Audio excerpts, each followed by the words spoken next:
Baik, cikgu harap supaya semua pelajar ada buku teks dan kita akan go through sama-sama. Ingat, okey, pastikan bahawa anda tidak terlepas daripada kelas ini ya. Walaupun kamu kalau nak sekejap-sekejap pergi toilet bolehlah pergi, tetapi kalau boleh dengar. Sebab cikgu tahu kamu tak rajin baca. Bila kamu tak rajin baca, kamu kena rajin dengar. Rajin dengar. Itu okey antara resepi kejayaan. Rajin mendengar. Okey. Apa pula lah Nezuko dan Tanjiro ni. Ya Allah, Akbar. Assalamualaikum cikgu. Waalaikumsalam. Okey, mengerut. Okey, Bina version. Terbaik Bina version. Okey. Baik, so kita lihat di sini berkaitan dengan Kerajaan Negeri Sembilan. Okey. So, kehadiran masyarakat Minangkabau ataupun dipanggil Minangkabau. Minangkabau sebenarnya ya. Ke beberapa wilayah. Okey, di Negeri Sembilan sebenarnya telah pun okey, Negeri Sembilan telah membawa kepada pengasasan Kerajaan Negeri Sembilan oleh Raja Melewar. Harus diingat ya. Okey, tentang Negeri Sembilan yang uniknya macam kita tengok tadi kan, dia punya logat bahasa dia. Cikgu, macam mana logat itu datang daripada mana cikgu? Sebenarnya orang-orang Negeri Sembilan datang daripada kawasan Padang, iaitu di sini di kawasan Minangkabau, iaitu di Sumatera. Dan mereka telah pun sebenarnya berhijrah pergi ke Negeri Sembilan. Seketika beratus tahun dahulu. Mereka berpindah ke Negeri Sembilan beramai-ramai. Okay. Jadi kehadiran orang-orang Minangkabau inilah sebenarnya yang telah pun memenuhi kawasan Negeri Sembilan. Dan dulu Negeri Sembilan pada asalnya adalah merupakan naungan Kesultanan Johor Riau. Maknanya dulu Negeri Sembilan ni adalah kawasan Johor dulu tau. Kawasan Johor dulu sebenarnya. Dan sejak awal abad ke-15, masyarakat Minangkabau yang berasal dari Sumatera telah merantau, maknanya telah berhijrah, okey, dan mendiami ataupun tinggal di beberapa wilayah di Negeri Sembilan. Dan pada tahun 1770, 4 penghulu luak. Okey, 4 penghulu ya. Penghulu ni sebenarnya ketua. Dan luak ni sebenarnya adalah kawasan. Okey, ketua-ketua kawasan atau dipanggil penghulu luak. 4 orang penghulu luak ini iaitu daripada kawasan Sungai Ujong, Jelebu, Johor dan Rembau telah menghantar utusan untuk menjemput anak Raja Minangkabau di Sumatera bagi dirajakan di Negeri Sembilan. Kenapa dia buat macam tu?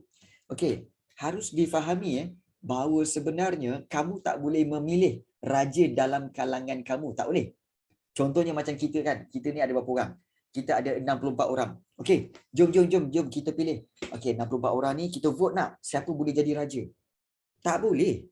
Kalau kamu vote ramai-ramai, kamu vote cikgu jadi raja, tak boleh. Sebab apa? Sebab cikgu bukan keturunan raja. Kita kena cari keturunan raja. Baru boleh jadi raja. Dia tak boleh. Oh, jom kita vote. Siapa nak jadi raja? Tak boleh. Tak boleh. Memang tak boleh. Sebab itu, bayangkanlah cikgu jadi raja. Kalau bayangkan cikgu jadi raja, bayangkan je lah. Okey, jadi bayang-bayang je adalah. Bayang-bayang ya, shadow. Okey. Jadi, sebab itu, keempat-empat penghulu ni, dia tahu Negeri Sembilan tak ada raja. Jadi, dia pergi ke Minangkabau di Sumatera itu, dia tahu di Minangkabau tu ada raja. So dia minta daripada raja tu, ada tak keturunan tuanku yang boleh jadi raja di tempat kami. Itu cara dia. Jadi cikgu jadi hang tuah. Yes. Jadi kalau kita lihat di sini, jadi Raja Minangkabau pada waktu itu bersetujulah untuk mengutuskan atau menghantar Raja Melewar sebagai pemerintah di Negeri Sembilan. Ya, okey. Ya, hang Rafi ya. Ya, hang pi mana? Okey. Jadi kita lihat di sini ya. Raja Melewar, ingat nama ini ya. Raja Melewar. Raja Melewar telah mengasaskan Kerajaan Negeri Sembilan. Mengasaskan Kerajaan Negeri Sembilan yang berpusat di Seri Menanti. Seri Menanti, dan baginda memakai gelaran Yang Tuan Seri Menanti dan mendapat pengiktirafan daripada pemerintah Kesultanan Johor Riau. Rasanya ada tempat nama Minangkabau kan? Memang ada. Memang ada. Okey, memang ada. Okey, dan kalau kita lihat di sini ya, okey, antara faktanya, nama Negeri Sembilan. Kenapa 9? Kenapa 9? Okey. Nama Negeri Sembilan sebenarnya merujuk kepada persekutuan 9 buah negeri dalam istilah Minangkabau yang membawa pengertian kawasan atau daerah. 9 buah negeri ini ialah Sungai Ujong, Jelebu, Jempol. Okey, 3. Johor, Rembau, Tampin, Ulu Muar, Inas dan juga Gunung Pasir. So total ada 9. Kuala Pilah kat mana? Kuala Pilah di kawasan Seri Menanti. Iaitu di kawasan, kalau tak silap cikgu, di kawasan Jelebu. Jelebu ke Jempol, macam itulah. Jelebu atau Jempol sebenarnya. Dan harus diingat, orang dulu-dulu Seremban pun dalam kawasan Johor macam tu. Sebenarnya tak perlu hafal pun, tak perlu hafal. Sebenarnya kalau kamu lihat zaman dulu daerah tak ada daerah tau. Sebenarnya dulu kawasan-kawasan daerah kecil-kecil ini dipanggil negeri. Contohnya apa tahu? Contohnya macam di Selangor kan. Okey, kita ada daerah apa? Shah Alam, Petaling Jaya, Kelang kan. Sebenarnya dulu dia tak panggil daerah. Dia panggil negeri. Negeri Shah Alam, negeri Subang Jaya, negeri Petaling Jaya, negeri Kelang.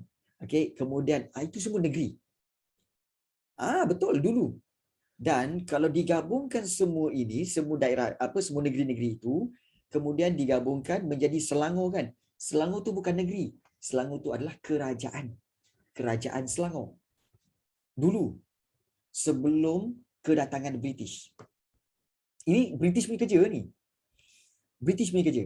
British punya kerja pula, dia kata apa? Okey, bila sampai saja, British kata apa? Kita tak nak pakai negeri. So kita anggap bahawa yang kecil-kecil itu adalah daerah. British yang tukar. Dan bila gabungkan semua daerah-daerah ini menjadi negeri Selangor. Siapa yang buat tu? British. Jadi sebab itu kamu kena ingat dulu kawasan-kawasan itu dipanggil negeri. Semua negara di Malaysia. Okay. So kamu kena faham kat situ. Itu kerja British. Jadi oleh kerana ada 9 buah daerah yang dipanggil 9 negeri, okay, di kawasan itu, sebab itu dipanggil Negeri Sembilan. Nasib baik ada 9. Kalau ada 10, dipanggil Negeri 10. Kalau 11, Negeri 11. Tak kepelik namanya. Okay. Kan. Negeri Puchong kan. Pelik. Begitu. Jadi itulah sebenarnya kefahaman kamu ya tentang perkataan negeri itu. Right. So inilah Raja Melewar yang telah mengasaskan Kerajaan Negeri Sembilan. Dan kita lihat di sini, okey. Inilah dia dulu Negeri Sembilan. Okey, Puchong okey.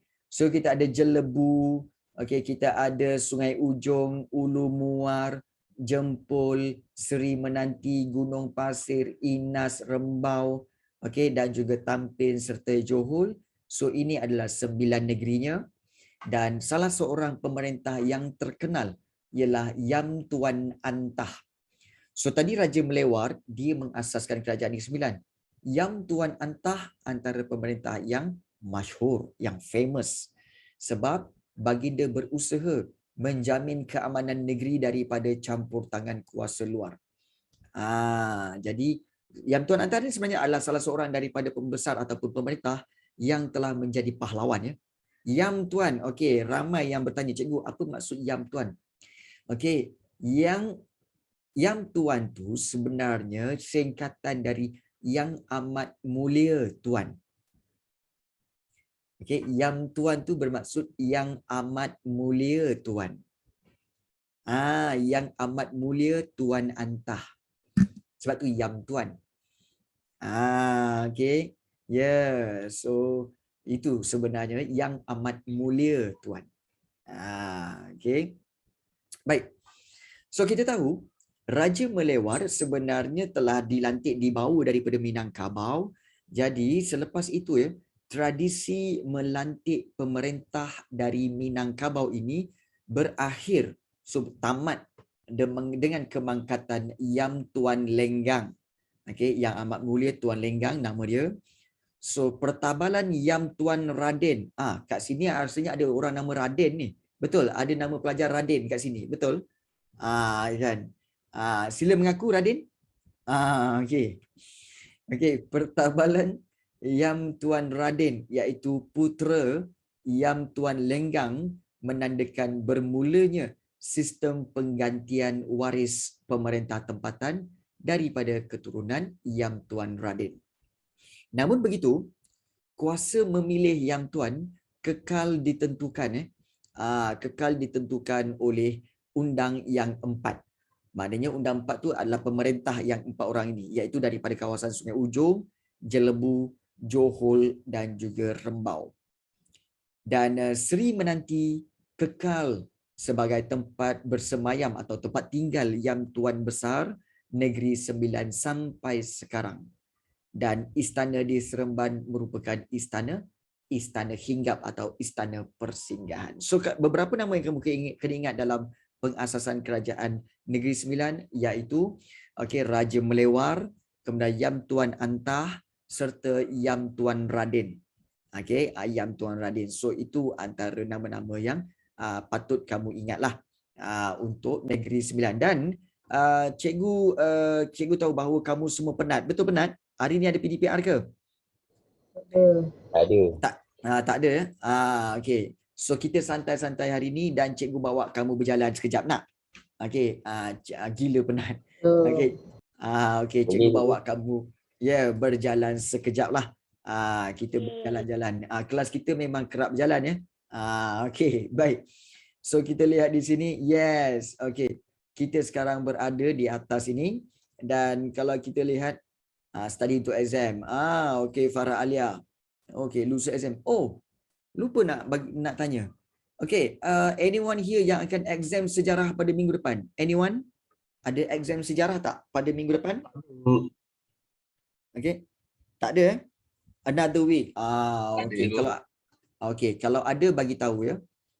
Kalau ada bagi tahu. Tapi saya rasa nanti ada kot. Ya, cikgu rasa pun ada sebab sekolah kamu akan dibuka lambat lagi iaitu mungkin pada bulan 9. Jadi pastinya dia orang akan buat exam juga tu nanti tu. Bab 3 hingga 5.1 saja. Okey, baik. Apa yang Aaron? Okey. Baik. So kita lihat Negeri Sembilan buka sekolah terus exam. Okey. Ya, kes COVID naik turun. Okey. Kita PKP hampir 2 tahun. Itulah pasal. Kan? Baik. Ini adalah Negeri Sembilan. Baru sampai bab 5 ya. Okey. Baik, ini Negeri Sembilan. Kalau kamu perhatikan, iaitu Negeri Sembilan ini kebiasaannya di sebelah kiri ni, di sebelah pantai. Memang kawasan dia landai. Tapi menjelang ke Seri Menanti tu, dia dah kawasan berbukit bukau ya. Ada tempat Seri Menanti, Kuala Pilah, Juase, Batu Kikir. Ini kawasan yang berbukit bukau lah. Rompin, Bahau. Dan ini sebenarnya penduduk-penduduk di sini kebanyakannya datang daripada Sumatera, iaitu di mana? Kalau kita ikutkan ianya di kawasan Padang ni. Di kawasan Padang ni ya. Kalau kita lihat di Bukit Tinggi ni, di kawasan Padang ni, inilah dia kawasan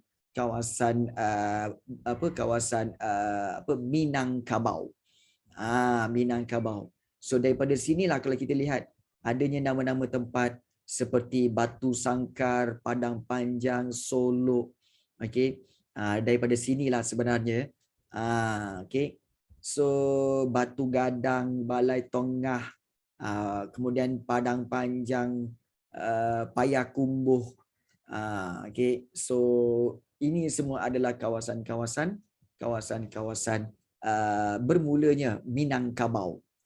Dan Minangkabau ni sebenarnya adalah terkenal dengan apa? Daripada mana perkataan Minangkabau? Minangkabau sebenarnya adalah berkaitan dengan apa Minangkabau maksudnya betul? Menang kerbau.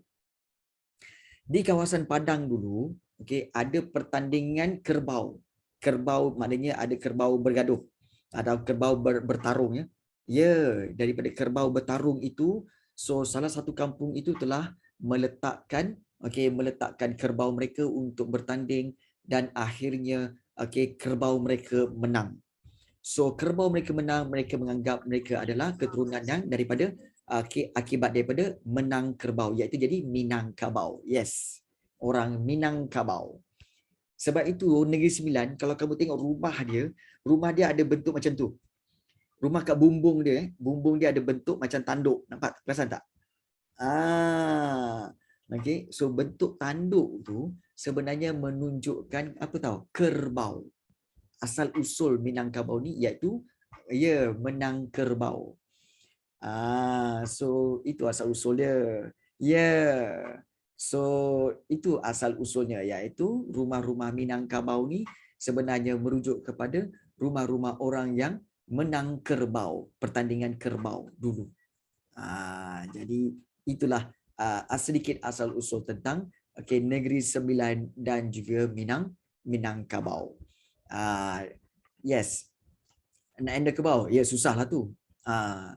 Kalau kita lihat di sini, satu yang keunikannya ialah Negeri Sembilan adalah besar. Kalau kamu lihat, Negeri Sembilan ini memang besar, tapi separuh kawasan dia adalah hutan dan bukit bukau. Dan kalau untuk pengetahuan kamu, kutipan cukai dia, di seluruh Negeri Sembilan ni, kalau kutipan cukai dilakukan sama banyak dengan kutipan cukai yang ada di Kelang. Kelang yang kecil tu, kutipan cukai dia sama banyak macam seluruh Negeri Sembilan punya cukai. Yes. Maknanya apa? Tak payah ceritalah pasal Shah Alam, Petaling Jaya, lagi banyaklah. Maknanya apa? Sebab itu Selangor adalah antara negeri yang terkaya di Malaysia. Sebab kutipan cukai dia tinggi. Negeri Sembilan, kutipan cukai dia kurang. Kutipan cukai dia kurang. Sebab itu Selangor kutipan cukai dia tinggi ya. Itu antara sedikit maklumat yang cikgu sharekan lah tentang Negeri Sembilan. Negeri Sembilan ya, dan asal usulnya. Alright. So itu kita telah lihat tentang Negeri Sembilan. Ya. Bagaimana pula dengan yang lain? Okey. So kita telah lihat tentang Negeri Sembilan. Nampak tak? Inilah dia Istana Seri Menanti. Negeri Sembilan yang masih ada sampai sekarang. Okey, yang masih ada sampai sekarang di Seri Menanti. Orang-orang Negeri Sembilan cakap nama tempat ni, kalau orang moden cakap apa tahu?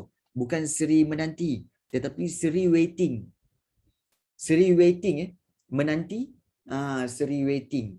Boleh macam tu. Okay, alright. So Seri Waiting. Okay, baik. Kita lihat di sini. Seri Waiting. Kemudian, kita lihat Kerajaan Perlis. Okay. Kerajaan Perlis. Kalau orang Perlis sendiri panggil apa tahu? Dia tak panggil Perlis. Dia panggil Perlis.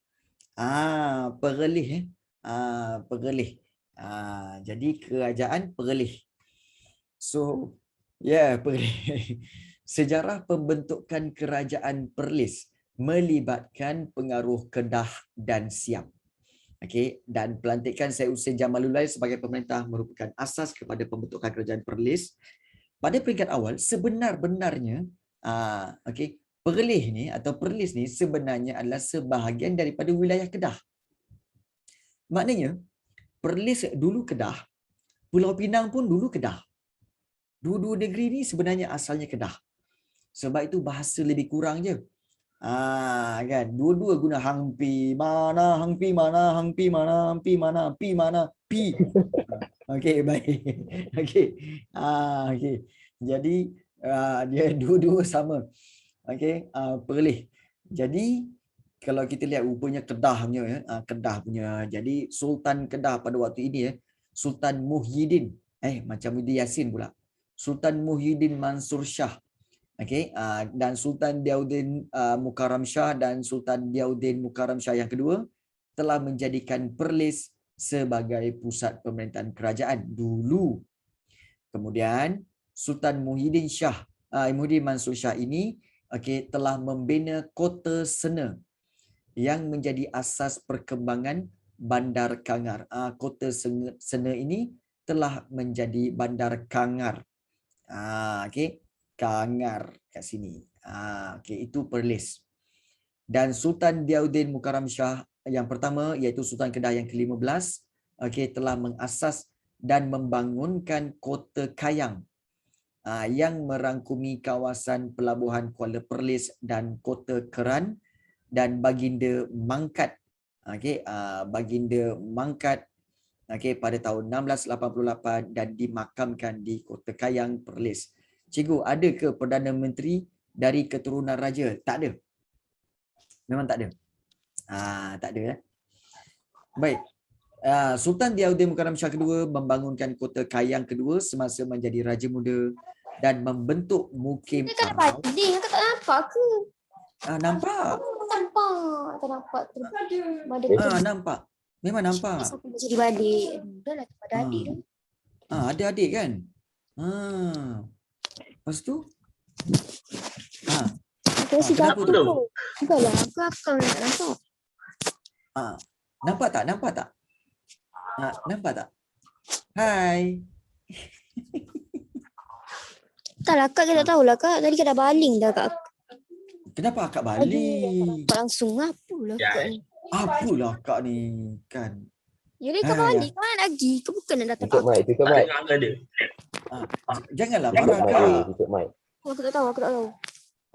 Aku pun tak tahu. Aku pula yang kena. Aku nak buat kerja lah. Aku pun nak buat kerja. Aku pun nak buat kerja ni.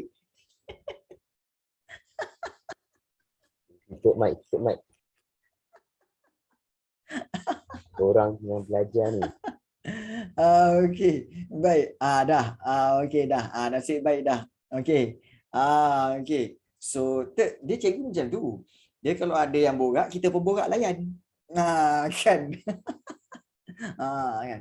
Marah betul dia. Boy, marah benar kan. Iklan yang menarik. Kan, marah benar dia. Okey. Dia lupa tutup mic tahu. Kita pun layan je lah kan. Okey. Okey. Baik. Jangan yang lain jangan cuba-cuba Jangan cuba-cuba. Okey. Baik. Kita lihat di sini. Okey. Sultan Kedah sebenarnya kesimpulannya Sultan Kedah telah melantik Said Harun Jamalul Lail. Okey, Said Harun Jamalul Lail ini sebagai penghulu di mukim Arau itu.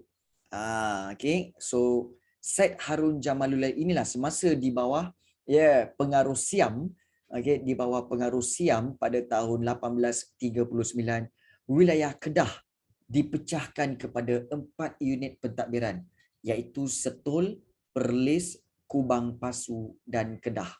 Dan Perlis ini ditadbir oleh Said Husin Jamalul Lail. Siapakah Said Husin Jamalul Lail? Dia bukan sultan, tapi dia hanyalah penghulu di Perlis itu. Tetapi oleh kerana wilayah ini telah menjadi pengaruh Siam, maka pada tahun 1843 Siam pun mengiktiraf, maknanya telah isytiharkan Said Husin Jamalul Lail sebagai pemerintah negeri Perlis. Dengan gelaran Pia Songkram Ramu Wicit Wilis Asmara Pia Pelip. Saya nak sebut. Dia sekali je sebut. Dia tak boleh banyak-banyak. Kali kedua, kali tiga confirm salah. Okey.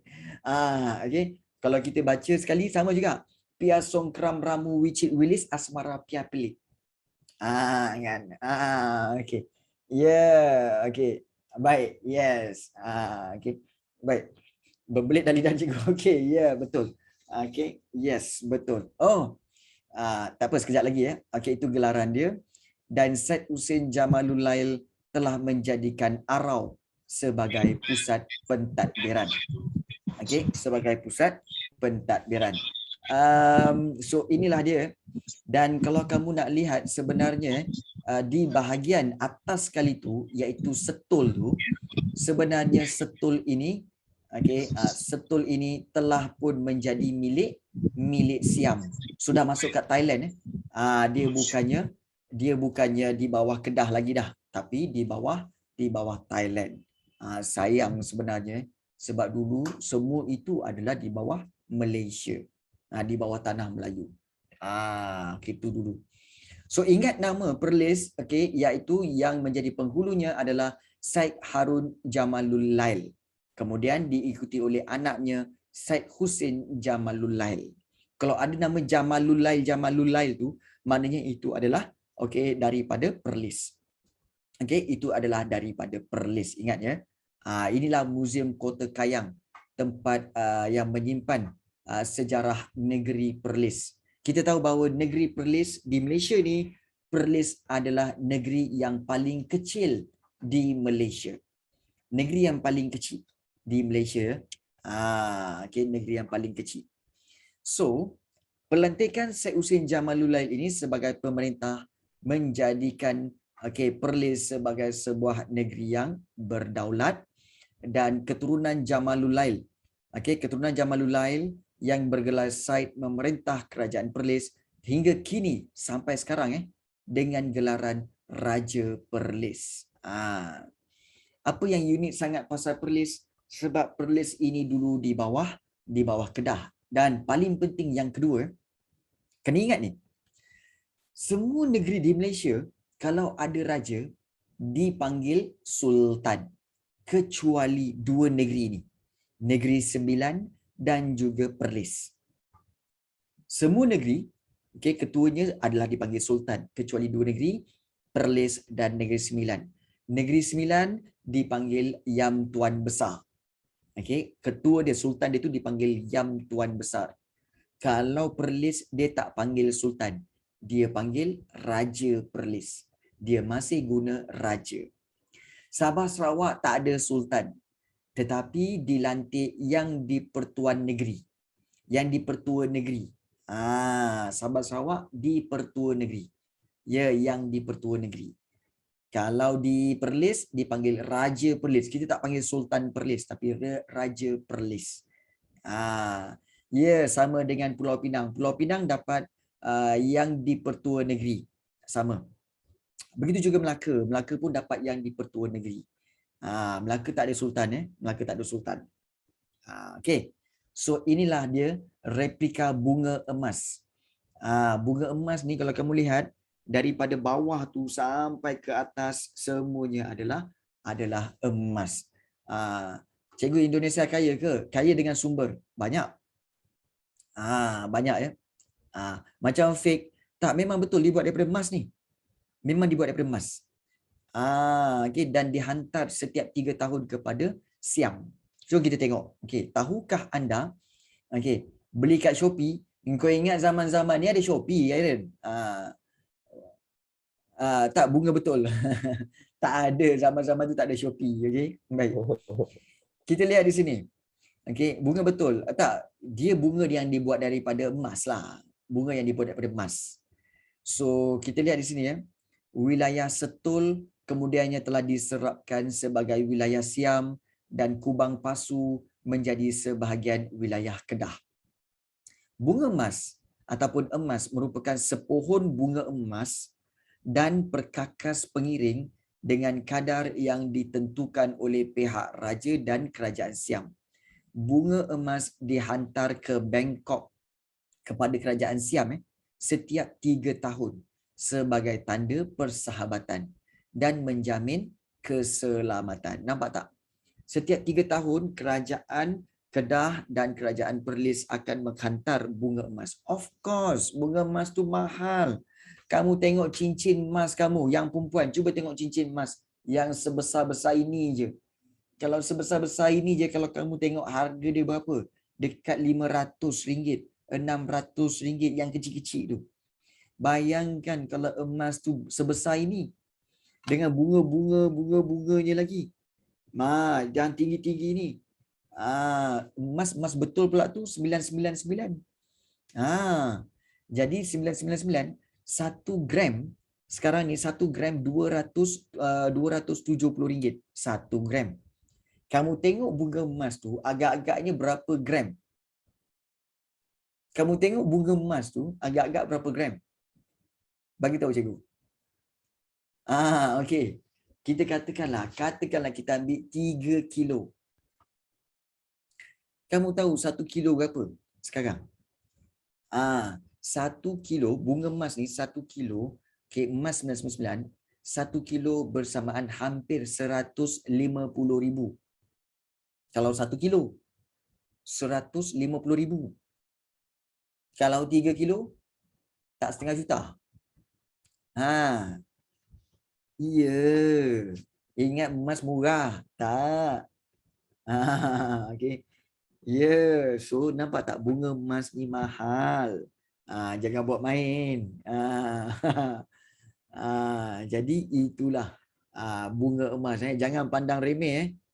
Bunga emas. Cincin yang kecil-kecil pun dah 300, 400, 500. Ini kan pula pokok bunga emas. Lagilah mahal. Kan. Jadi itulah perbandingannya.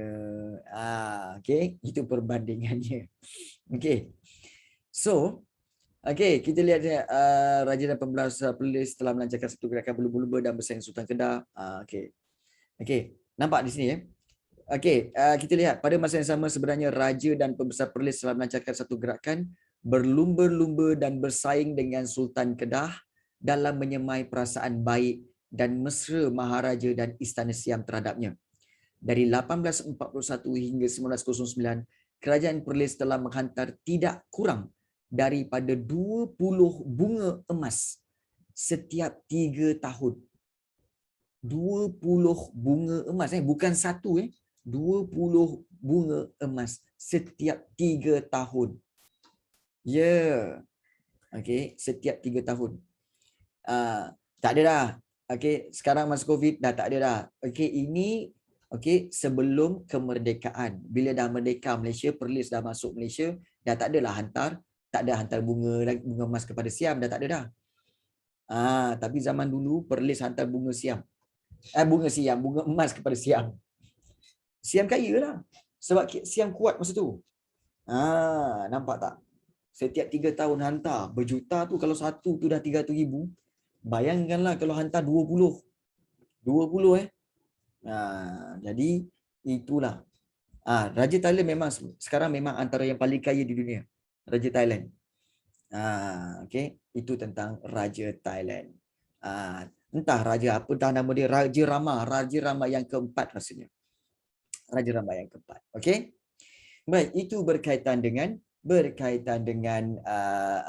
kerajaan negeri Perlis. Baik. So sekarang kita lihat kepada sambungan seterusnya. Dan sebelum itu, cikgu rasa macam kamu semua macam mengantuk aja. Betul mengantuk? Betul mengantuk ya? Tidak cikgu, tidak. Tidak. Jalan lah. Ya ke? Bawa jalan-jalan Brunei negara kecil tapi kenapa Raja Brunei kaya sangat? Baik, jom kita tengok. Cikgu bawa korang jalan-jalan lagi lah. Cikgu bawa korang jalan-jalan. Kamu panjang sangat. About few hours. Baik. Perbezaan antara Perlis dengan Brunei. Perlis kecil. Brunei Brunei pun sebenarnya kecil juga, tapi taklah sekecil tidak sekecil Perlis. Sebenarnya Brunei ni walaupun dia kecil, tapi kenapa raja dia sangat kaya? Kerana untuk pengetahuan kamu, daripada kawasan Brunei ini sampai ke tengah laut, kita lihat di sini, sampai ke tengah laut ini, sampai ke tengah laut ini, di sini, baik, untuk pengetahuan kamu, kawasan ini, banyak apa? Banyak bukan perdagangan, banyak minyak, banyak petroleum. Sebab itu Raja Brunei kaya dengan apa? Dengan petroleum. Petroleum banyak kat sini. Sebab itu negara pula kecil. Jadi sebab itu raja dia kaya. Ya, petroleum tu petrol. Yes. Petroleum tu petrol lah. Nampak tak? Sebab itu dia kaya. Ya, kalau dah habis miskin, ya. Tapi kalau ikutkan negara kita, lagilah banyak petroleum. Negara kita banyak petroleum tau. Iaitu di mana? Iaitu di kawasan Kelantan sampai Terengganu ni, sampai Pahang ni.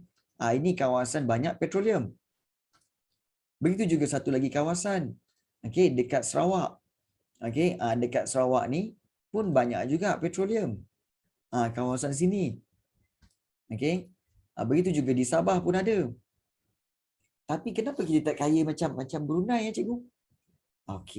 Dia macam ni. Ya, betul, dia jual petrol. Dia macam ni. Katakanlah 1 juta, duit 1 juta diberikan kepada ayah kamu dan 1 juta diberikan kepada kamu. 1 juta diberikan kepada ayah kamu untuk menghias rumah. 1 juta diberikan kepada kamu pula untuk menghias bilik. Agak-agaknya, apa yang bapa kamu buat dengan duit 1 juta untuk hias rumah? Dia akan renovate, betul? Panjangkan rumah, kemudian tambah itu, tambah ini, dia akan extend sana, extend sini untuk 1 juta, betul? Tambahkan barang-barang lagi, sebab rumah dia besar. Tapi kalau macam kamu dapat 1 juta untuk buat bilik, apa yang kamu buat? Lagi ya advance. Bilik kecil, duit banyak. Apa yang kamu akan buat? Macam-macam. Kamu akan buat bilik kamu tu memang yang latest teknologi. Masuk-masuk je bilik kan. Keluar tilam. Kamu baring. Kemudian kamu sebut je aircon. On aircon. Kemudian tak, bilik kamu lapang je. Tapi agak-agak nak main game kan, kamu pergi ke dinding. PS4 keluar. Keluar daripada dinding keluar. PS4 bangun. Kamu main PS4. Bosanlah. Tutup. Tutup. Segala teknologi ada kat dalam bilik kamu. Sebab kamu ada 1 juta untuk spend. Nampak tak? Itulah beza antara Brunei dengan Malaysia. Bilik warna-warni kan? Macam mana USA pula boleh kaya? USA negara besar, tetapi dia banyak perindustrian. Contohnya perindustrian ni company besar-besar. Tell me, KFC daripada mana? Malaysia. KFC daripada mana? Daripada US. McDonald US. Starbucks US. iPhone US. Semua US. Semua US. Maknanya company besar-besar semua daripada US. Sebab Made in itu China. kaya. Kan? Made in China tapi daripada US. China lagi kaya. Memang China lagi kaya. Sebab apa? China, company-company besar US tu buka kilang dekat China. Buka kilang dekat China. Nampak tak? Yes. Dubai lagi kaya. Dubai sama macam Brunei. Tempat kecil, tetapi banyak petroleum. Itu Dubai. So Israel macam mana cikgu? Miskin ke ambil tempat orang? Ya, memang miskin. Memang miskin. Qatar pun sama. Memang miskin. Siapa yang ambil tempat orang kaya? Ya, boleh tak macam tu ya. So itulah yang berlaku kepada negara kita dan di dunia ini saja. Barang dia walaupun sebatang pen. Ya, kamu suka ke hidup di negara-negara yang barang-barang dia mahal? Baik, tak payah hidup kat situ kan. Baik. So itulah yang berlaku dan kita akan sambung pembelajaran kita untuk hubungan kerajaan Kedah, Kelantan dan Perlis. Dan hubungan kerajaan Kedah, Kelantan dan Negeri Sembilan serta Perlis. Tapi cikgu rasa macam kamu pun dah lemau dah ni. Betul? Ke cikgu menyangka saja? Adakah kamu okey ataupun kamu rasa macam okey lagi? Boleh teruskan lagi? Boleh? Boleh teruskan lagi Saya lemau. Okey. Lemau ni maknanya masuk angin. Okey, no sebab kepenatan. Kepenatan. Okey. Tell me the truth. Kamu sebenarnya kepenatan ke tidak ni? Kepenatan ke tidak ni? Penatan cikgu. Kan betul. Tidak. Ya. Tidak. Okey. Kalau kepenatan bagi tahu sebab kita akan go slow dan kita akan banyak sambil-sambil. Cikgu tahu kamu penat. Betul. Hari Sabtu ni memang penat sebenarnya kan. Gila penat. Tak makan lagi cikgu kawin kerang. Okey. Kalau kita buat quizzes nak? Boleh ya, kita buat quizzes boleh je lah kan. Kita tak boleh nak push sangat Cikgu sebenarnya kalau kamu memang penat, lapar pun semua kan, tak guna cikgu explain lagi sebab nanti kamu tak faham. Okey.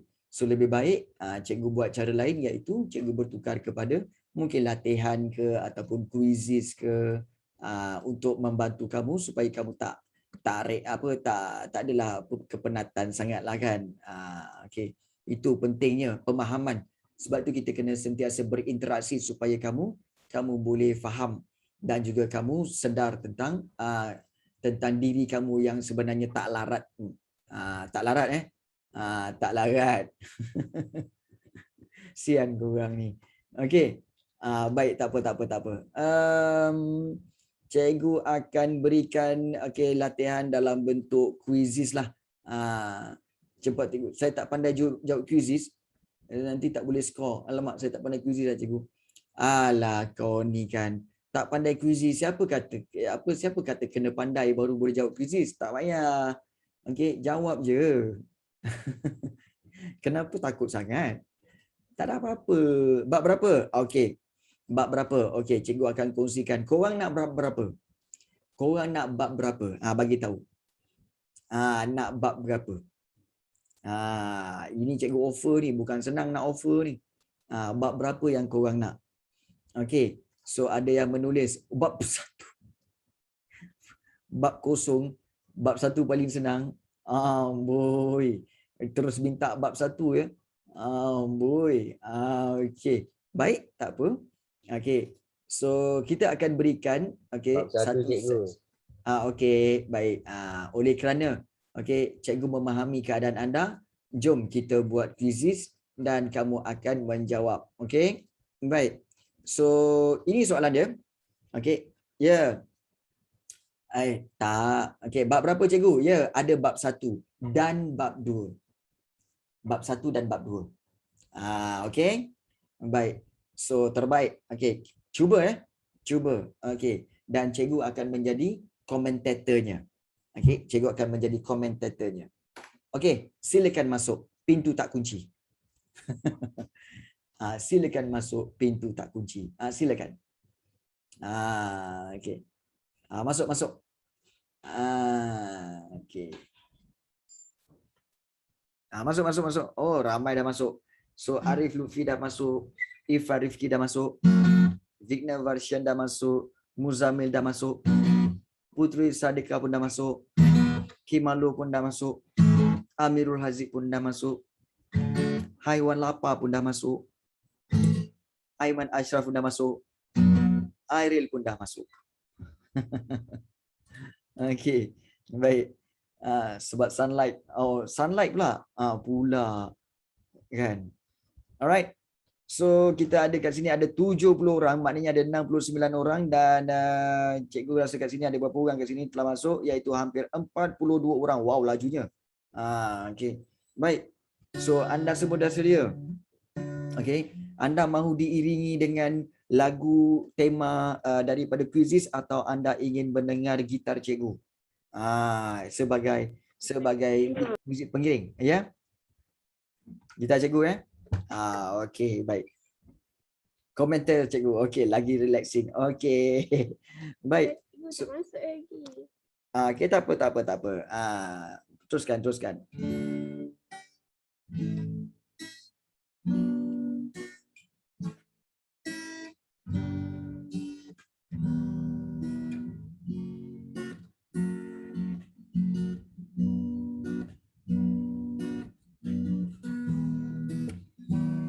Okey. So kita akan mulakan. Okey, dah start ke cikgu? Okey, kita akan mulakan. Okey, sedia? Okey.